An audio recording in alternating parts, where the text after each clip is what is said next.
يا ربنا اعترفنا بأننا اقترفنا وآننا أسرفنا على لظى أسرفنا. يا ربنا اعترفنا بأننا اقترفنا وآننا أسرفنا على لظى أسرفنا. فتب علينا توبة تغسل لكل حوبة واستر لنا العورات وآمن الروعات. فتب علينا توبة تغسل لكل حوبة واستر لنا العورات وآمن الروعات. يا ربنا اعترفنا بأننا اقترفنا وآننا أسرفنا على لظى أسرفنا. يا ربنا اعترفنا بأننا اقترفنا وآننا أسرفنا على لظى أسرفنا. واغفر لوالدينا ربي ومولودينا والآل والإخوان وسائر الخلان. واغفر لوالدينا ربي ومولودينا والآل والإخوان وسائر الخلان. يا ربنا اعترفنا بأننا اقترفنا وآننا أسرفنا على لظى أسرفنا. يا ربنا اعترفنا بأننا اقترفنا وآننا أسرفنا على لظى أسرفنا. فضلا وجودا منا لا باكتساب منا بالمصطفى الرسول نحظى بكل سهول.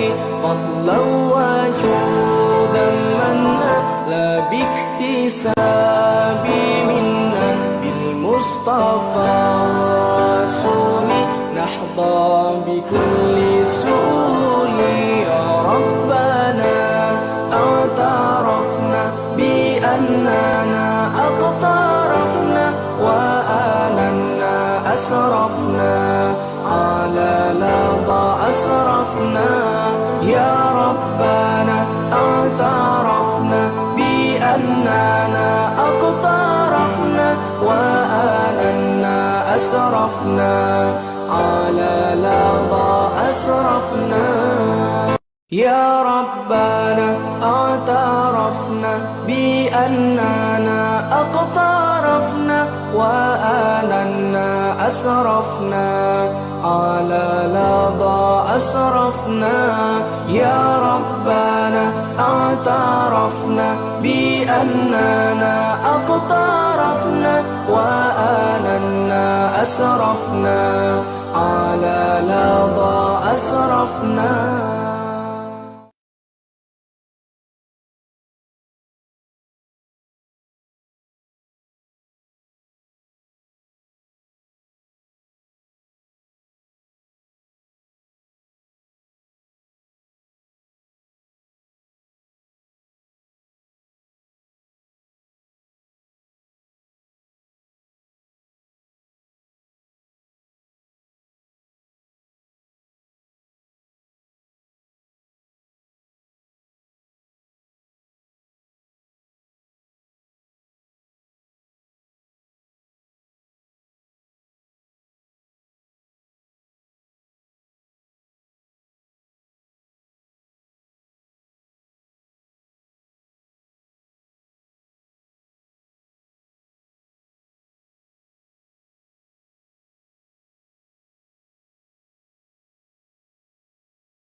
سبحان الله وبحمده سبحان الله العظيم سبحان الله وبحمده سبحان الله العظيم سبحان الله وبحمده سبحان الله العظيم سبحان الله وبحمده سبحان الله العظيم سبحان الله وبحمده سبحان الله العظيم سبحان الله وبحمده سبحان الله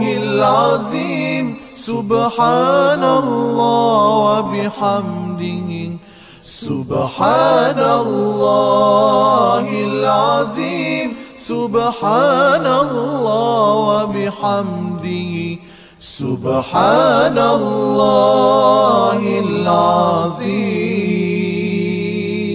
سبحان الله وبحمده سبحان الله العظيم سبحان الله وبحمده سبحان الله العظيم سبحان الله وبحمده سبحان الله العظيم سبحان الله وبحمده سبحان الله العظيم سبحان الله وبحمده سبحان الله العظيم سبحان الله وبحمده سبحان الله العظيم سبحان الله وبحمده سبحان الله العظيم سبحان الله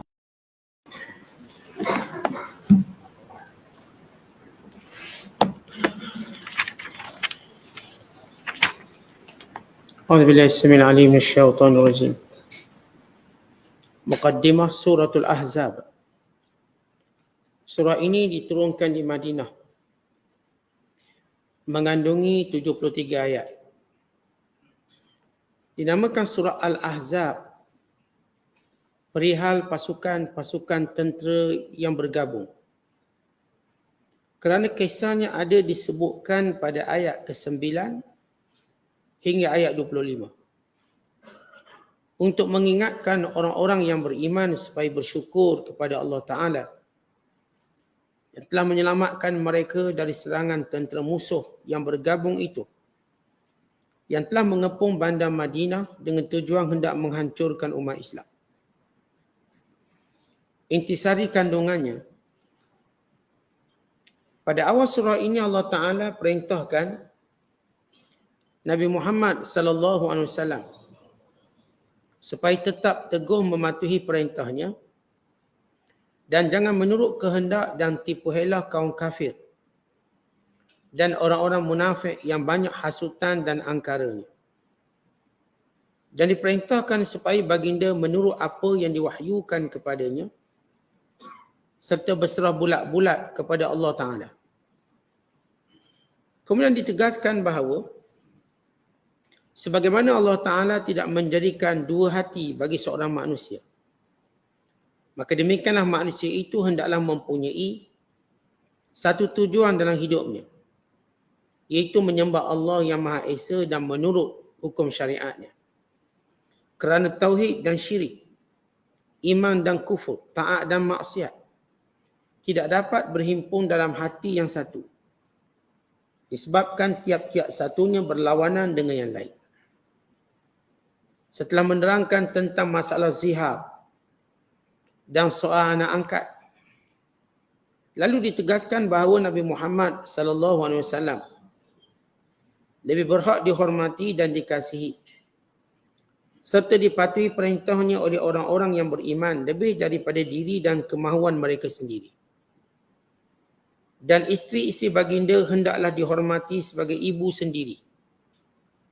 Mengenai soal harta pusaka, ditegaskan bahawa yang berhak mewarisi hanyalah kerabat sendiri.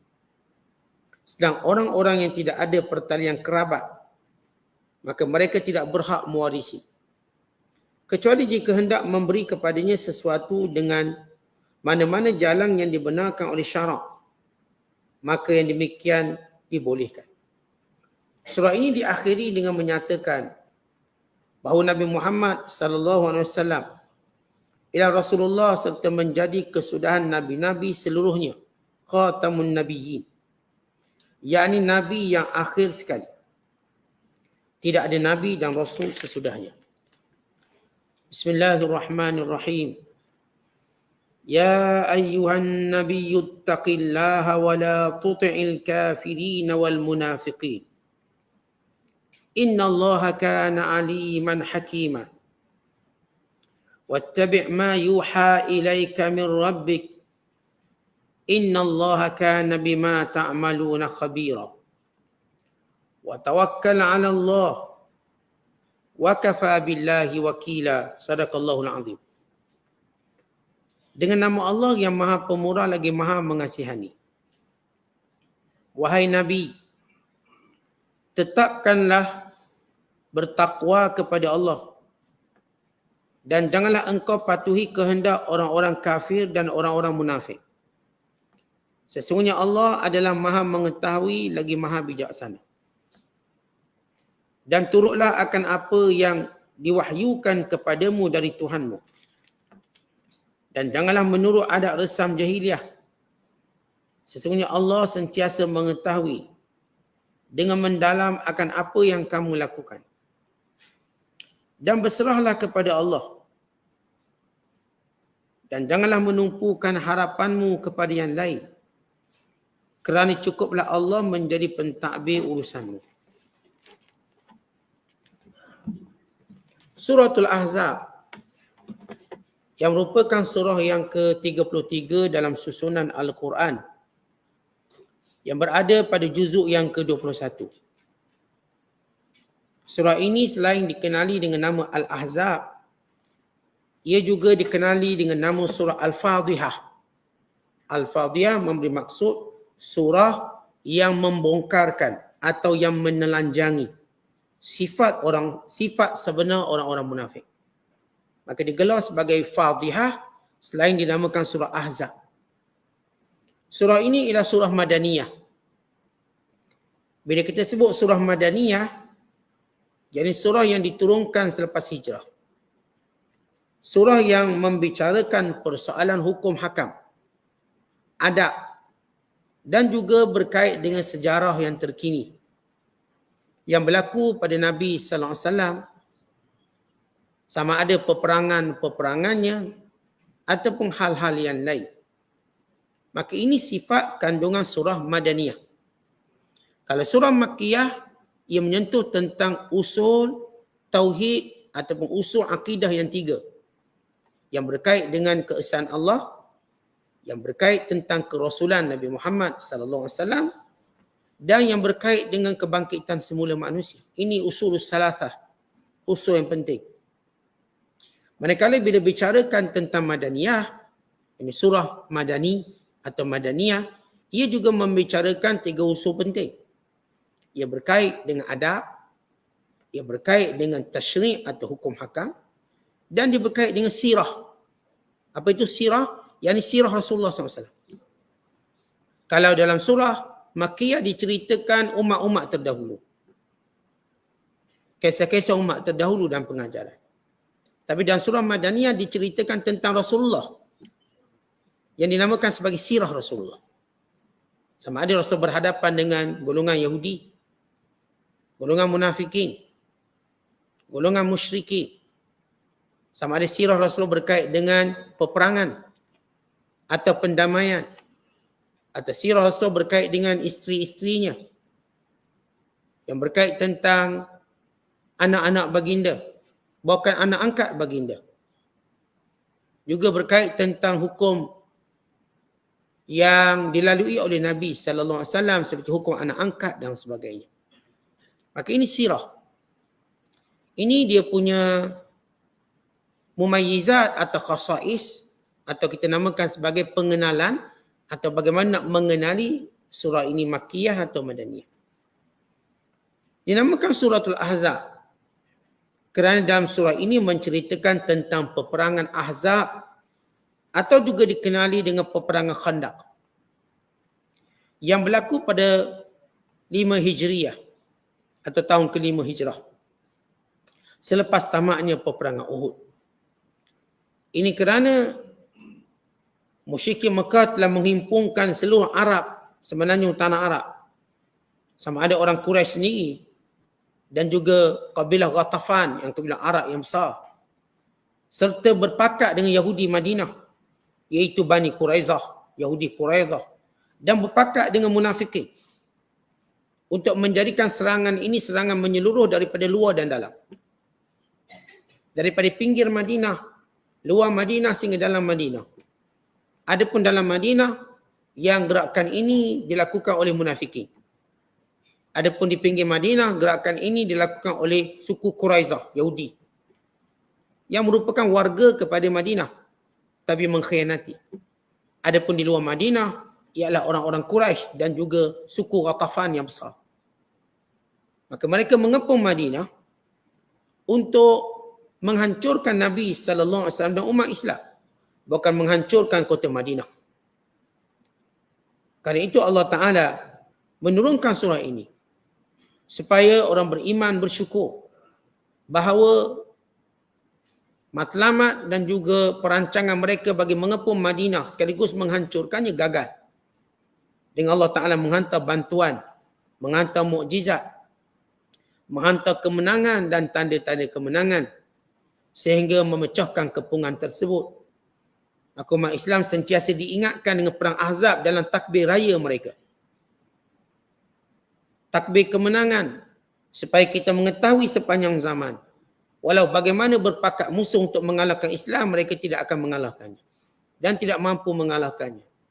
Dan sejarah menjadi bukti yang kukuh dan kuat bagaimana kegagalan mereka untuk melakukan sebarang tipu hela dan tipu daya untuk menjahanamkan Islam tidak berjaya.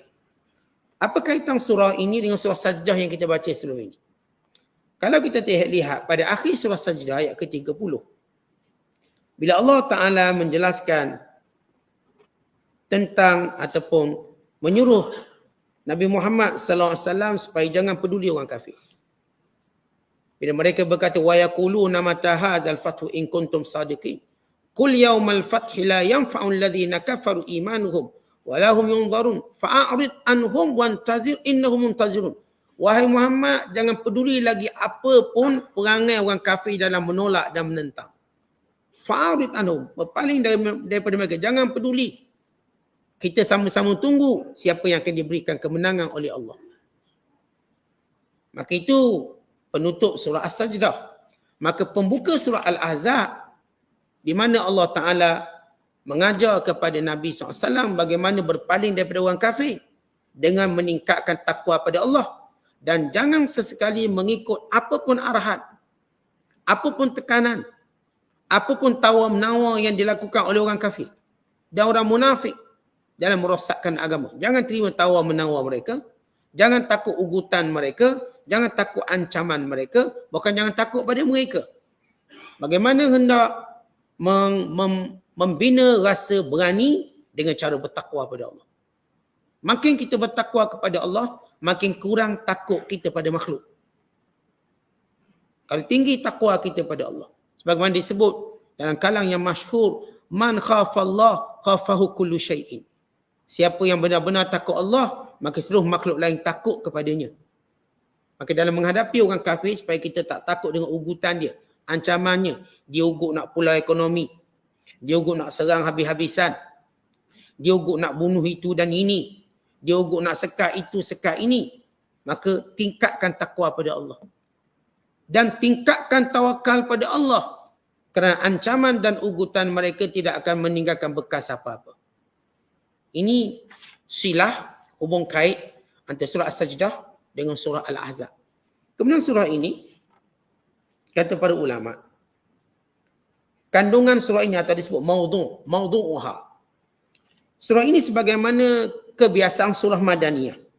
Dia akan menceritakan tentang hukum tasyri', hukum hakam kepada umat. Khususnya dalam bagaimana penyusunan keluarga kenabian. Artinya, di antara sifat surah-surah Madaniyah, dia akan menceritakan tentang keluarga Nabi SAW. Sebagai contoh tauladan, Rasulullah bersama dengan para isterinya, Rasulullah bersama dengan para anak-anaknya, Rasulullah bersama para sahabatnya.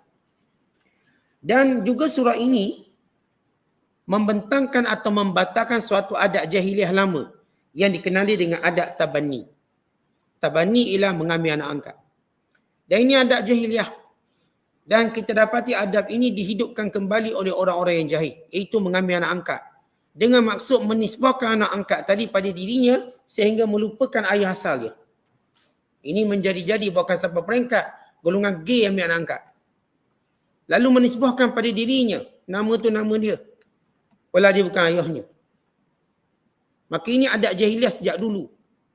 Dan Islam melihat ini benda yang besar kerana mengganggu nasab keturunan manusia. Walaupun agama lain tak anggap itu besar. Bahkan mereka dengan senang wenangnya nisbahkan anak-anak kecil ini pada siapa bapa yang mereka kehendaki. Sehingga bercampur keturunan mereka. Islam, agama yang paling memelihara keturunan manusia.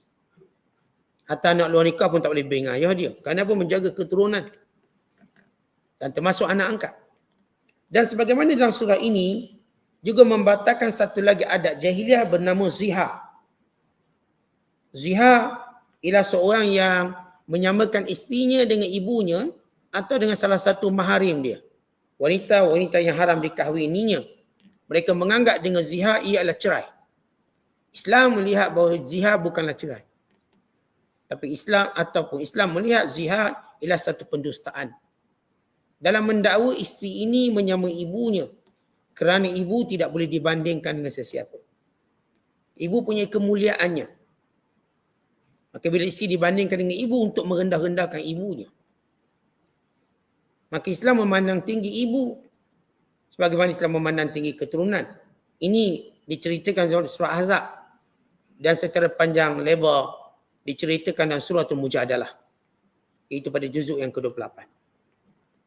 Dan surah ini juga membatalkan lagi satu perangai ataupun i'tiqad jahiliyah yang mengatakan manusia ini ada dua hati. Maka Allah menegaskan manusia diciptakan dengan satu hati. Dengan maksud satu hati tadi, manusia tidak boleh menjadikan dalam hidupnya dua matlamat, hanya satu matlamat. Tidak boleh berhimpun dalam hati manusia itu maksiat dan taat, iman dan kufur. Tidak boleh. Kalau seorang itu beriman, maka dia akan buang kufur.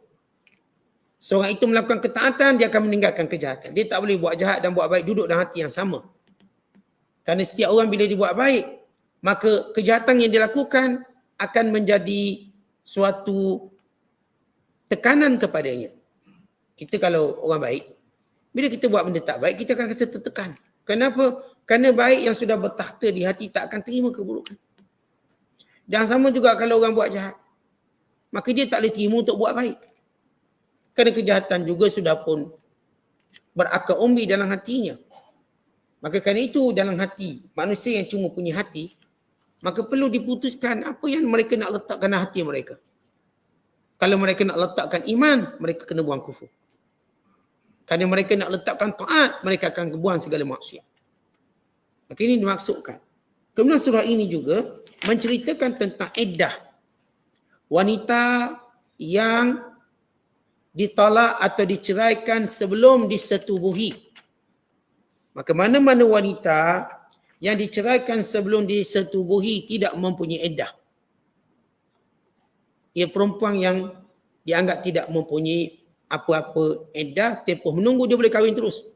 Dia kalau ada seorang lelaki kahwin dengan seorang perempuan tanpa dia bersama dengannya dia terus ceraikan, maka wanita ini tak perlu menunggu iddah 3 kali suci, dia terus boleh kahwin lelaki-lelaki.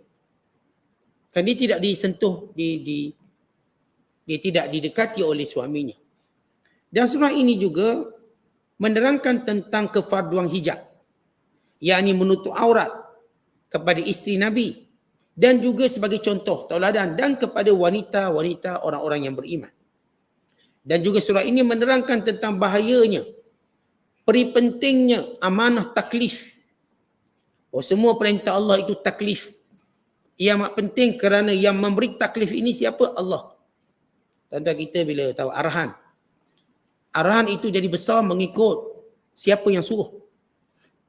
Bukan arahan itu sendiri, siapa suruh. Kalau sekiranya arahan tadi disuruh oleh orang besar, walaupun nampak macam biasa je, dia tetap besar kerana mengikut siapa yang suruh. Misal kalau kita katakan sultan yang suruh kita mengadap, maka besar. Walaupun dia mengadap ajak kita sembang je, tapi arahan tu datang daripada yang tinggi. Maka bukan kita melihat perintah itu, tapi melihat siapa yang memerintahkan. Yang memerintahkan itu Allah. Jangan kata Allah kan benda ni kan tak buat pun tak apa sebab begini-begini. Tak, bukan kata benda tu, tapi siapa yang suruh tu? Allah. Ini kan benda kecil je, bukan penting. Tak, siapa yang suruh tu? Yang suruh tutup aurat ni siapa? Allah. Tak, kalau tak tutup aurat pun tak ada pun kena rogoh. Kata tak tutup aurat kena rogoh. Saya tengok yang tutup aurat kena rogoh. Misalnya. So saya tak tutup aurat selamat je, okey je, tak ada apa pun masalah. Lelaki tengok saya tak terganggu pun. Lalu mentakwilkan arahan tadi. Dengan menganggap ini perintah kami tak perlu buat sebab sekian-sekian. Tak, soalannya ialah siapa suruh? Yang suruh tu Allah. Maka sebarang benda yang Allah perintahkan jadi besar. Macam saya katakan, apa pun arahan kau datang daripada orang yang tinggi, maka dia jadi besar. Walau kecil. Walaupun kita kata benda tu macam biasa-biasa je. Tapi siapa suruh? Allah yang suruh. Kalau Allah yang suruh, kita tahu besarnya benda tu. Ini dalam surah ini menerangkan bahawa setiap benda yang Allah perintah tu besar. Walau kita nampak kecil, walau kita takwil dengan cara tu, cara ni. Ni Allah yang suruh kita bagi harta faraid. Allah suruh. Kita nak bagi adil cara kita. Tak, ini Allah suruh. Maka tak boleh menganggap pembahagian kamu tu betul. Allah yang suruh. Maka kena ikut. Yang sama juga dalam bab hukum hakam yang lain. Allah suruh. Tapi kalau orang beriman faham bahawa setiap perintah Allah suruh. Dan kalau manusia faham, maka mereka tak akan cakap banyak. Tak ada kata tapi, tak ada tapi. Ini Allah suruh. Kalau Allah suruh, maka kena ikut. Walaupun sekiranya kita tak suka. Walau sekiranya kita macam tak setuju. Maka itu tidak akan mengubah hukum Allah. Setuju ke tak setuju, ini hukum Allah. Maka itu jelas. Dan surah ini mengandungi adab-adab kemasyarakatan. Sebagaimana surah ini mengandungi hukum-hukum syariat. Dan menceritakan tentang sirah peperangan. Itu 2 peperangan. Dan dalam surah ini diceritakan tentang 2 peperangan. Yang pertama peperangan Ahzab. Yang kedua peperangan Bani Quraizah. Oleh kerana Yahudi Bani Quraizah mengkhianati orang Islam, maka selepas tamat perang Ahzab, maka Rasulullah SAW mengepung Bani Quraizah yang berkesudahan dengan kalahnya Bani Quraizah. Maka dalam surah ini cerita tentang 2 peperangan. Dan surah ini juga bercerita tentang adab-adab kemasyarakatan yang berkait, yang paling penting itu adab jemput tetamu ke majlis perkahwinan. Apa adab makan rumah orang bila dijemput ke walaim atau disebut walimah. Walimah ni dia ada singular, pluralnya ialah atau jamaknya ialah walaim. Apa dia adab bila orang panggil kita jamuan perkahwinan? Apakah kita makan dan sembang sampai tengah malam? Atau kita makan lalu kita pun pulang ke rumah masing-masing sesudah makan? Maka ini diceritakan dalam surah ini. Dan surah ini juga menceritakan tentang larangan bertabarruj. Baik, kita akan lihat secara detail apa itu hukum tabarruj. Tabarruj ialah perhiasan jahiliah yang dilarang oleh Islam. Apa makna tabarruj itu? Selain daripada maksud tidak menutup aurat, dianggap tabarruj. Bahkan kadang-kadang yang zahirnya menutup aurat juga dianggap tabarruj bila keinginannya untuk tunjuk-tunjuk pada manusia. Termasuk memakai kasut tumit tinggi, memakai gincu, memerahkan pipi, memerahkan bibir dan sebagainya. Apakah ini tabarruj yang akan kita bincangkan tentang hukum tersebut? Okay, kita sebut dalam perintah larangan Allah, jangan kau berhias seperti hiasan jahiliah dulu. Maka kita nak tengok apa kata-kata ulama terhadap hiasan jahiliah dulu. Dan bagaimana atau sejauh mana wanita-wanita boleh berhias bila mana dia keluar rumah. Dia tabarruj ini bukan hukum berkait dengan perempuan duduk dalam rumah. Perempuan duduk dalam rumah dia nak berhias macam mana berhias tak ada masalah untuk suami dia. Ini kita cerita kalau isteri atau wanita ini keluar dari rumah. Apakah hukum tabarruj yang dilarang?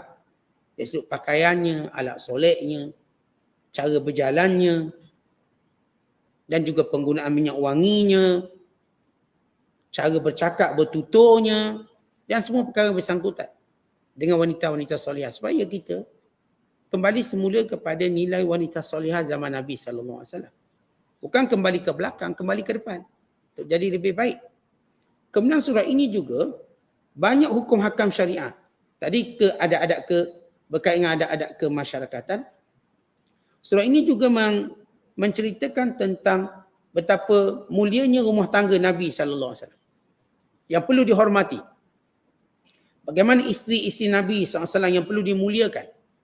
Kerana isteri Rasulullah dipanggil Ummahatul Mukminin, ibu kepada sekian orang beriman. Menghina mereka, merendahkan mereka, maka ia perbuatan yang boleh mencalarkan akidah. Supaya kita tahu jumlah isteri-isteri Rasulullah. Supaya kita tahu tentang kedudukan isteri-isteri Nabi SAW yang mulia ini. Dan demikian juga hukum berkait dengan perintah supaya bertakwa kepada Allah dan jangan sesekali taat kepada orang kafir dan orang munafik. Apa maksud jangan taat? Apakah kalau disuruh, Ustaz ni masalahnya orang kafir dia majikan saya, dia pun suruh saya datang ke Jawa, saya tak nak taat berdasarkan firman Allah Ta'ala, jangan taat orang kafir. Apakah itu maksud? Bukan. Maksud mentaatinya dalam perkara agama kita. Jangan ada orang kafir cadangkan kepada kita tentang bagaimana patut kita buat tentang agama kita. Supaya kita jangan buat tu, jangan buat ni. Kerana kita akan ikut perintah Allah dalam hal agama kita. Sebab itu Allah Ta'ala dalam hukum hakam yang ada dalam ini, dalam surah ini mengajar kepada kita wajib mengikut wahyu. Wajib.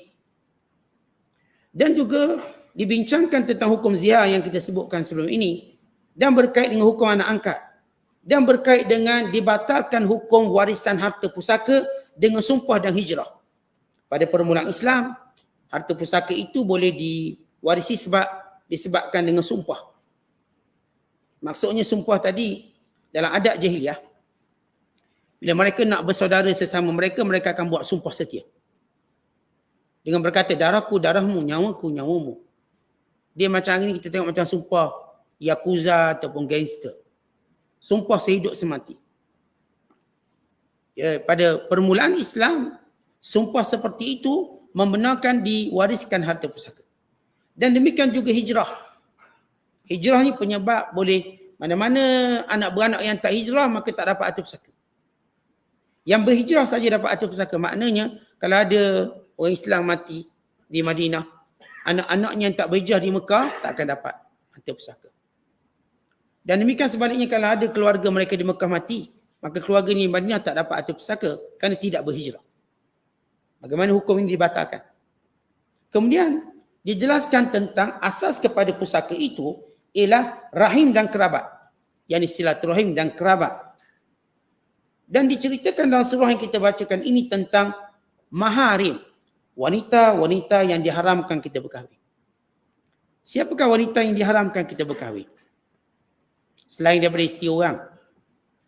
Selain daripada adik-beradik. Selain daripada adik-beradik ibu kita, adik-beradik ayah kita. Adik-beradik pada moyang kita, nenek atuk kita. Termasuklah susuan-susuan kita. Termasuklah anak-anak tiri kita. Anak-anak kepada isteri kita. Jadi seorang mengahwini janda punya anak, maka diharamkannya. Dan sebaliknya. Maka dijelaskan dalam ayat ini. Dan membicarakan tentang adat zaujatin Nabi. Tentang bilangan isteri-isteri Nabi SAW dan hikmah. Dan untuk menunjukkan bagaimana sistem poligami yang benar dalam Islam. Bagi membetulkan fahaman-fahaman manusia terhadap makna poligami. yang menganggap poligami rampas laki orang, yang menganggap poligami ini tak adil dan sebagainya, sehingga mereka membelakangi cara apa yang disebut oleh Nabi SAW. Supaya kita jelas tentang apakah dia tentang poligami yang dilaksanakan oleh baginda SAW. Melalui isteri-isteri baginda yang ramai ini, yang menjadi punca kepada pendidikan, kebaikan pada umat ini. Dan diceritakan tentang solat, selawat pada Rasulullah. Dan surah ini, pada ayat yang ke-56 menceritakan kelebihan berselawat pada Nabi SAW. Maka apakah dimaksudkan Allah berselawat? Malaikat berselawat. Dan orang beriman yang berselawat. Serta kelebihan selawat. Dan surah ini juga menceritakan tentang kefarduan hijab. Menutup aurat yang sebenar. Dan membersihkan masyarakat daripada hiasan-hiasan jahiliah. Dan surah ini juga membicarakan tentang hukum berkait dengan wanita yang diceraikan sebelum bersama yang kita sudah sebut sebelum ini. Dan juga surah ini menceritakan bagaimana diberi pilihan kepada isteri-isteri Nabi sama ada memilih dunia ataupun bersama dengan Nabi SAW. Yang jenis tak mau ikut cara Rasulullah, maka Allah perintahkan Rasulullah beri pilihan. Sama ada isteri ini diceraikan dengan cerai yang baik. Atau mereka bersabar dengan rumah tangga, dengan Nabi SAW, bersabar dengan kesukaran-kesukaran tertentu untuk kekal menjadi isteri Rasulullah dalam syurga. Maka ini diberi pilihan. Kita akan tengok apakah sebab diberikan pilihan cerai kepada isteri-isteri baginda. Semuanya berdasarkan perintah Allah. Allah suruh baginda SAW memberikan pilihan cerai kepada semua isteri dia, daripada Aisyah sampai isteri terakhirnya. Sama ada bercerai dengan Rasulullah. Dan kamu pilih hidup kamu nak senang cara kamu nak ikut cara kamu, atau kamu nak ikut aku, mengikut mencari redha Allah Ta'ala, untuk mencari kebaikan. Maka kita akan kisahkan bagaimana ia berlaku, sebab apa sehingga isteri Rasulullah SAW ini diberi peringatan sama ada diceraikan atau kekal bersama baginda SAW. Dan surah ini juga menceritakan tentang kelebihan isteri Rasulullah bila melakukan amal soleh. Kalau mereka melakukan amal soleh, maka mereka akan mendapat pahala berganda. Tetapi juga beri amaran, kalau mana-mana isteri Rasulullah melakukan dosa, maka mereka diberi gandaan dosa. Orang lain, kita kalau buat baik, maka kita akan mendapat gandaan pahala sekian-sekian. Tapi kalau buat jahat, maka kalau buat satu, maka satu. Tapi isteri Rasulullah, kalau dibuat kesilapan, dia akan digandakan kejahatan. Tetapi mereka juga kalau buat baik, gandaan kebaikan mereka lebih banyak daripada mana-mana orang lain. Dan surah ini juga menceritakan tentang pengharaman menyebut perkataan-perkataan yang menghina Allah dan Rasul, dan perkataan yang menghina orang beriman. Dan serta kita sebut tadi tentang pentingnya amanah Allah Ta'ala dan juga hukuman yang menanti bagi orang yang mengabaikan amanah Allah SWT. Dan surah ini juga mengandungi sirah yang berkait dengan perang Ahzab, perang Khandaq, yang berkait dengan perang Bani Quraizah, yang berkait dengan perjanjian yang dikhianati oleh Yahudi. Dan juga surah ini menceritakan tentang keaiban orang-orang munafikin dan bahaya helah dan tipu daya mereka. Dan demikian juga kepada orang-orang dan demikian juga surah ini memberi peringatan, mengingatkan orang beriman tentang nikmat Allah yang banyak yang Allah berikan kepada mereka, khususnya dalam peperangan Khandaq. Bagaimana diberikan kemenangan di sebalik kepungan yang kuat dengan bantuan malaikat dan angin ribut yang menghancurkan kemah-kemah mereka. Dan surah ini juga menceritakan kisah Zaid bin Harisah radhiyallahu taala anhu dan juga kisah Zainab binti Jahsh. Di antara nama sahabat yang disebut secara khusus dalam Quran, itu Zaid bin Harisah. Dan di antara isteri Rasulullah yang dikahwinkan terus daripada langit, iaitu Zainab binti Jahsh radhiyallahu taala anha. Ini antara mustamilat kandungan kepada surah ini. Pergi kepada penafsirannya bila Allah berfirman, ya ayuhan nabi, wahai nabi. Menjadi kebiasaan dalam Al-Quran, bila mana Allah Ta'ala nak perintahkan sesuatu, maka Allah Ta'ala tidak akan panggil Nabi Muhammad dengan namanya. Tapi Allah Ta'ala akan menyebut wahai nabi. Ia berbeza kalau Allah Ta'ala turunkan perintahnya kepada nabi-nabi lain. Kalau Allah turunkan perintah kepada nabi lain, Allah akan sebut nama. Ya Nuh, Ya Ibrahim, Ya Musa. Adapun dalam Quran tidak ada perkataan ya Muhammad. Tak ada. Allah Ta'ala tidak pernah panggil nama Muhammad dengan ya Muhammad.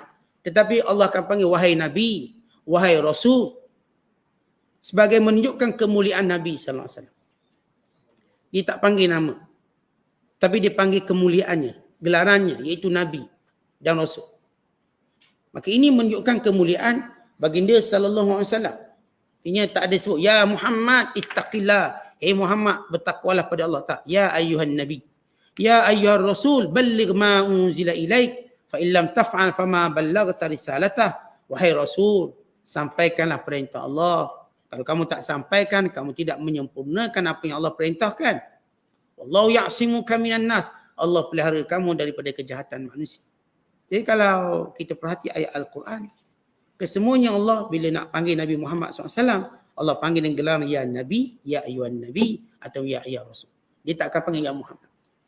Berbanding dengan Nabi-Nabi lain, akan disebut nama. Disebut nama Nuh, disebut nama Ibrahim, disebut nama Musa. Dan disebut nama Nabi-Nabi alaihissalatu yang lain. Diriwayatkan sebab turun ayat ini.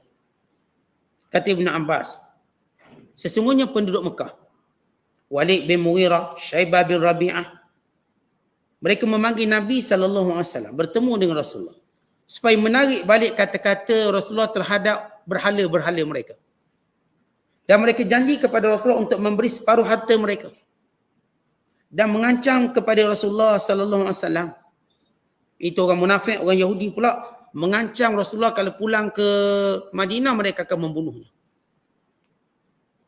Artinya ada orang musyrik Mekah yang menawarkan rasuah pada Rasulullah supaya menarik balik kata-kata Rasulullah tentang berhala mereka. Bukan mereka minta Nabi Muhammad SAW jangan usik berhala mereka. Bukan menganggap berhala juga boleh beri syafaat. Kalau Rasulullah setuju buat macam tu, mereka tak akan usik Rasulullah. Dan mereka akan beri separuh harta mereka. Manakala orang-orang munafikun dan juga Yahudi pula berpakat mengancam Rasulullah. Kalau Nabi pulang ke Madinah, kami akan halau. Kami dah pakat untuk halau Nabi keluar daripada Madinah. Bila Rasulullah dalam satu peperangan, iaitu peperangan Uhud, dan Rasul mengalami kekalahan. Lalu mereka yang duduk dalam kota, munafikin, mengancam. Sebab mereka menganggap Nabi pulang dalam keadaan lemah, mereka akan halau keluar Nabi. Ini kejahatan mereka. Maka Allah Ta'ala turunkan ayat ini. Sebab jangan takut. Tingkatkan takwa. Kata Imam Wahidi, ayat ini turun kepada Abu Sufyan yang masih kafir waktu itu. Ikrimah bin Abi Jahal, Abi A'wa As-Sulami yang datang ke Madinah selepas tamatnya perang Uhud. Lalu mereka singgah ke rumah Abdullah bin Ubay bin Salul, ketua munafikin. Yang mana Rasulullah SAW beri keamanan ataupun beri izin untuk musyrikin Mekah ni masuk di bawah keamanan Abdullah bin Ubay bin Salul. Artinya dalam ini dipanggil jiwar. Dalam kaedah Islam jiwar ni macam ni. Mana-mana orang yang dia masuk ke negara Islam dan ada mana-mana penduduk Madinah atau penduduk negeri itu beri jaminan pada kerajaan bahawa orang ni di bawah jaminan saya. Maka Islam membenarkan. Dia panggil jiwar. Jiwar ni hak keamanan yang diberikan oleh individu-individu negara. Maka Nabi benarkan Abdullah bin Ubay bin Salul mengamankan pemimpin Mekah yang datang selepas tamat perang Uhud. Bahkan mereka datang nak bincang dengan Nabi SAW.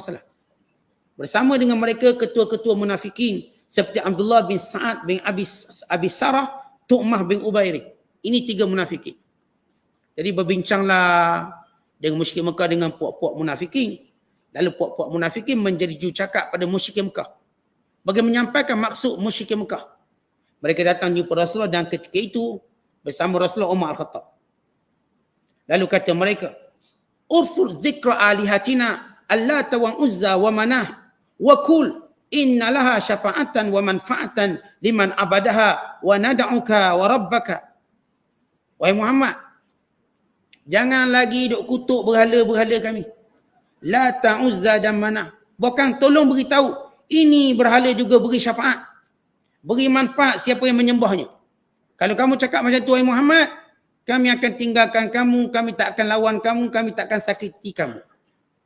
Maka Nabi SAW merasa berat dengan apa yang mereka minta daripada Nabi SAW. Rasa berat. Sebab Rasulullah SAW berfikir, tentang kelangsungan dakwah. Tapi bila golongan musyrik Mekah dengan disepakati oleh munafikin yang terus menjadi ancaman besar pada Islam dan umat Islam dengan mengancam Muhammad, kalau kamu terus dengan sikap ni, kami akan terus lawan kamu, serang kamu. Melainkan kamu berhenti berkata buruk-buruk tentang berhala kami. Dan kamu kena kata berhala ini juga beri syafaat, beri manfaat akhirat kelak pada siapa yang menyembahnya. Kalau kamu cakap macam tu, kami okey dengan kamu. Tuan-tuan, Rasulullah SAW diajar oleh Allah dengan prinsip. Kita nak aman ke nak apa, kalau garis prinsip tak boleh. Kita nak menang ke, kita nak kaya, tak ada garis prinsip. Prinsip itu prinsip. Kerana Islam melihat prinsip lebih tinggi daripada kemenangan. Prinsip itu ialah kemenangan. Orang ni tuan-tuan kalau ada prinsip, walau dia kalah dia menang. Orang kalau tak ada prinsip, walau dia menang dia kalah. Sebab dia gadaikan prinsip perjuangan dia. Maka Nabi SAW tak suka dengan tawanan tersebut. Lalu kata Umar Al-Khattab, "I'dzan lana ya Rasulullah fi qatlihim." Wahai Rasulullah, izinkan aku bunuh semua puak-puak ni. Kata Umar Al-Khattab. Umar kira bunuh ya, bunuh. Kita bunuh mereka ni, puak-puak munafikin yang kongkol dengan Abu Sufyan, Ikrimah, dengan Abi A'war. Kita bunuh mereka dia. Lalu kata Nabi SAW, "Inni qad a'taituhum aman." Tak bolehlah wahai Umar. Sebab aku beri dia aman. Kalau ikut kaedah Islam, siapa pun yang diberi kebenaran masuk, tak boleh dia apa-apakan. Lalu kata Umar Al-Khattab, kalau begitu, sebab dia dah cakap benda buruk, kita halau je keluar, lepas tu kita perangi mereka. Kita halau dulu, kita perang mereka. Lalu Nabi SAW memerintahkan supaya semua mereka munafikin ataupun kita kata golongan-golongan musyrik Mekah ini dihalau keluar daripada Madinah. Maka turun ayat ini, wahai Nabi, bertakwalah pada Allah. Jangan dengar cakap orang kafir dan orang munafik. Jangan dengar. Bukan lawan mereka. Wajahidhum bihi jihadan kabira. Lawan mereka sungguh-sungguh. Kata Allah Ta'ala, Inna Allah kana aliman hakima. Allah tahu. Dan Allah tu maha bijaksana. Artinya, kalau kamu melawan mereka, Allah Ta'ala amat mengetahui bahawa mereka juga penakut. Tuan-tuan, orang nguguk-nguguk ni, dia pun bukan berani sangat. Orang duk ancang-ancang, dia pun takut juga. Maka kita pegang pada prinsip. Kamu bertakwa pada Allah. Kamu tingkatkan ketakutan kamu pada Allah. Jangan dengar kata-kata orang kafir dan kata-kata orang munafik. Allah sentiasa memelihara kamu dengan pengetahuannya dan memberikan kamu kebijaksanaannya. Tuan-tuan, kita bila lawan orang kafir, Allah jadikan kita bijak. Allah jadikan kita bijak. Sejarah menunjukkan siapa pun yang lawan orang kafir dan orang munafik, dia takkan terkalah. Allah beri kebijaksanaan. Ini kita tengok orang Hamas. Di sebalik mereka sekata macam-macam. Di sebalik mereka buat macam-macam. Yahudi sampai sekarang tak boleh kalahkan mereka. Kerana Allah jadikan orang-orang Palestin bijak. Bijak dalam reka bomnya, roketnya. Bijak dalam mengambil senjata dan lain-lain. Kerana siapa pun yang bila dia lawan musuh Allah, Allah beri dia bijak. Orang tanya kepada Zakir Naik, kenapa awak ni boleh ingat kitab?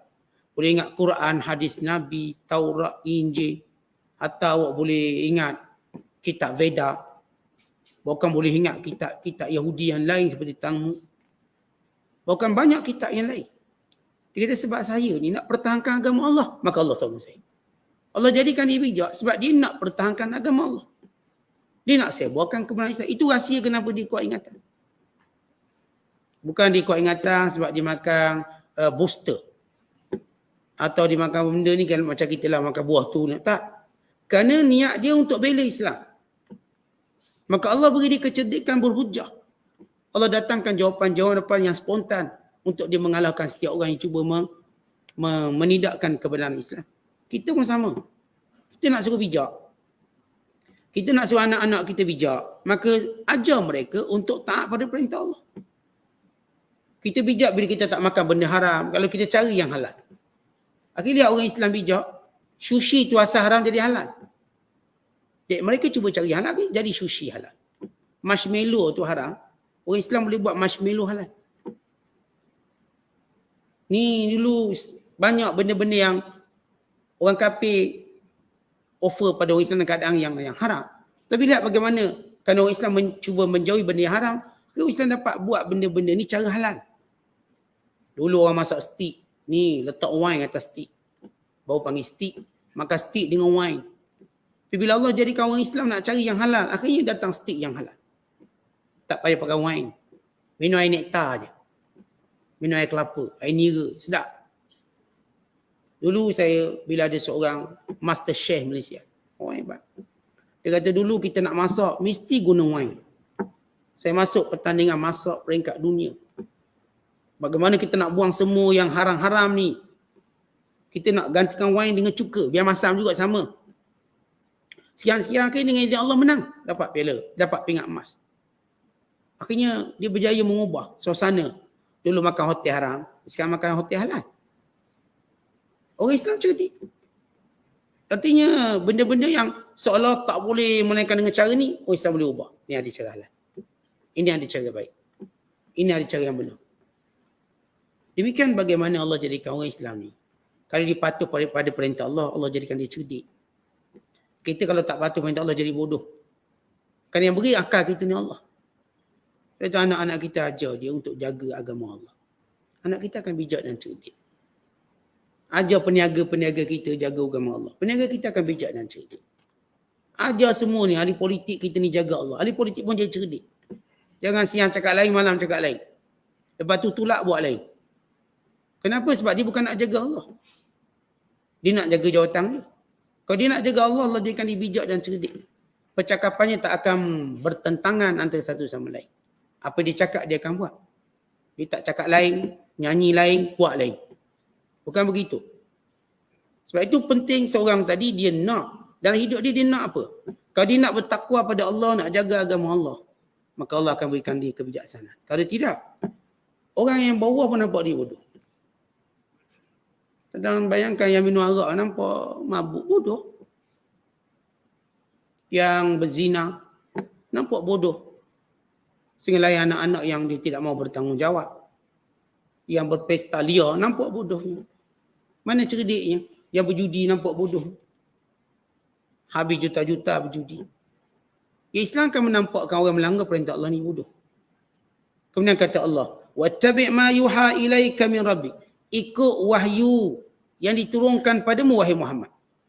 Innallaha kana bima ta'maluna khabira. Allah mengetahui setiap perancangan mereka. Kata orang kafir ni, perancangan mereka untuk menjauhkan manusia dari Islam, menjauhkan kita daripada agama Allah macam-macam cara. Maka apa yang perlu kita lakukan? Ikut wahyu. Sebab itu kita ni, alhamdulillah, kita ada panduan. Kita ada hadis, kita ada Quran.